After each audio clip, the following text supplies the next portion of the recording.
charge. This is epic. The greatest thing. Email was the greatest. Email's brand was up here with the Beeb. You know, it was the best. It had the biggest brand equity ever. Let me just ask you guys a quick question. How do you guys feel about email? You hate it. Because we over-marketed it. Yep. You hate email so much now, you hate it. You absolutely hate it. Even things like Guild Group and Groupon and Living Social, they're only 2 years old. You loved it, you got on. You couldn't wait to buy $40 worth of sushi for 20 bucks. It's the greatest thing that ever happened. And in 24 months, not 10 years, in 24 months, you are now sick of it. You know why? Because you signed up for all of them. They're pounding your inbox. And now you don't care if somebody's selling you a home, $1 million home for $9, you're out. You're not interested. It's so funny. We are a spoiled and quick evolving race. Free shipping. Free shipping. 1998, winelibrary.com. I decided to do free shipping. We were doing $4 million in sales. Now we're a $60 million company, and we still have never had a day this big in our store's history. It took me 13 days to pack up all those orders. It was early. Free shipping wasn't around. Somebody placed an order for 20 cases and in the comments section said, "This is so awesome, I bought this wine for my daughter's wedding, thank you so much." Me, living in the thank you economy back then and not realizing it, decided to call him and thank him for the order. "Hey John, thank you so much, congratulations, when's the wedding?" He said, "Oh, no, Gary, my daughter's 12. I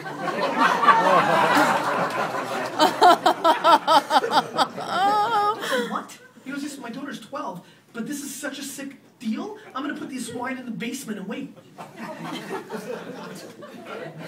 Now, you guys are so entitled and spoiled that you guys won't even buy anything online unless it's free shipping. We evolve.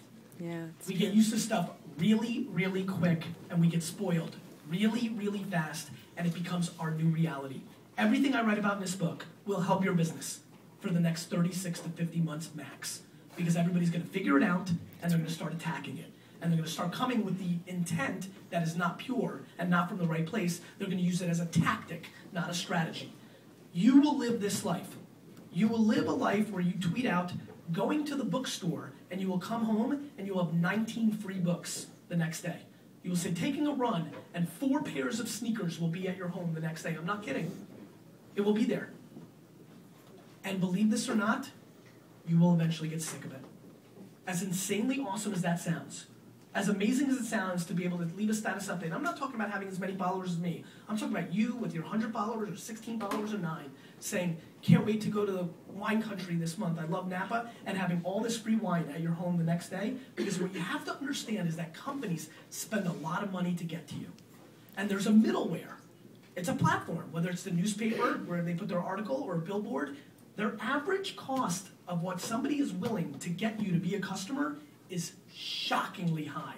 For some companies, in the hundreds of dollars. So why would they give it to the newspaper or to a site or to a billboard? Why don't they just give it to you?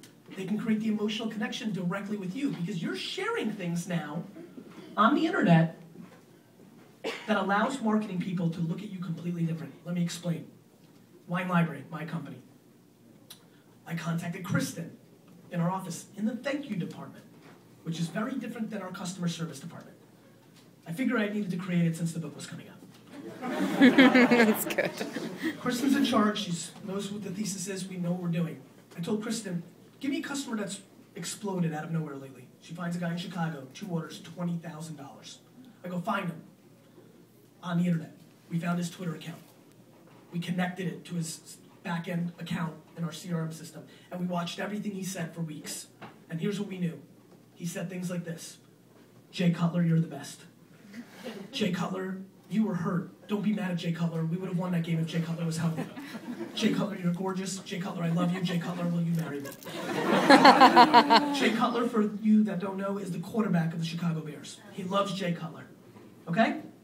I contact Kristen after I looked at that data. I said, "Kristen, I want you to go to eBay, and I want you to buy a Jay Cutler signed jersey and put a note attached to it and send it to him. Thank you for becoming a Wine Library customer." He let us know that he is never shopping with another wine shop again. Of course. And here's why. We didn't give him free shipping. because we know the intent of that. You want to give me free shipping so I buy from you again. We didn't call him. We didn't go with what's cool in 2011, which is like, everybody's so hyped on the thank you note right now, right? Thank you note's the most amazing thing. We can give thank you notes to our customers. What do you want, a cookie? You know, everybody's so pumped that they do thank you notes. Yes, I like it, but I want to push it way further. Yes, I like what Zappos did, and I know a lot of people on social media use them as the case study. I want to push it further. We touched that customer's emotional center. Mm-hmm. If somebody buys me a Mark Sanchez signed football helmet, I will not shop with any other store. What about somebody getting you out of traffic? What about you're in dead stop traffic and you tweet out like, oh crap, in traffic? What happens when a company looks at you, looks that you're there, goes and uses one of these sites where you can like see the traffic patterns, and texts you or @replies you or DMs you or hits you up on Facebook and says, all right, here's what you want to do. The next block is Fulton, make a right on that, make a left on Thompson, you'll be out of this in 4 seconds. And they save you 45 minutes. What happens when Dove helps you get your daughter into nursery school because you couldn't get her into this elite nursery school? What does that world look like? What does the world look like when VaynerMedia, when Harrah's Casino is our client, was watching every conversation, all of them, like it was a stock market, at CES this year, which is the Consumer Electronics Show in Las Vegas, a quadrillion people there. Somebody tweets out, does anybody know where I can see the junior hockey Olympic pre-trial game? We call Harrah's Casino and say, do you have this in the sports book? They go, we do. Can you hold a table for this guy's name? We can. And then we tweet him and tell him, we've got a table for you to watch. It's at the Caesars Palace Convention Center or sports book. And the next day he tweets out, checked out of the Wynn, checked into Caesars. You know what that's called? ROI. Mm-hmm. That's good. The world is changing very rapidly, and it's disruptive. This is not small. The brands and businesses that know how to act like a human being are going to win. How many people here have retweeted something in their lives? How many of you have retweeted, don't lie, something that was said nice about you or your service? Raise your hand. Yeah, I see you guys all keeping your hands down. I see it every day. It's human. Sure. Retweeting somebody saying that you're awesome is bragging. Sure it is. But people keep doing it because they think it's okay. They don't put the human element on top of the business. The companies that are going to scale are the ones that scale humans. Groupon got offered $6 billion from Google. Guys, Google could replicate that site in 45 minutes of code. There's no tech there.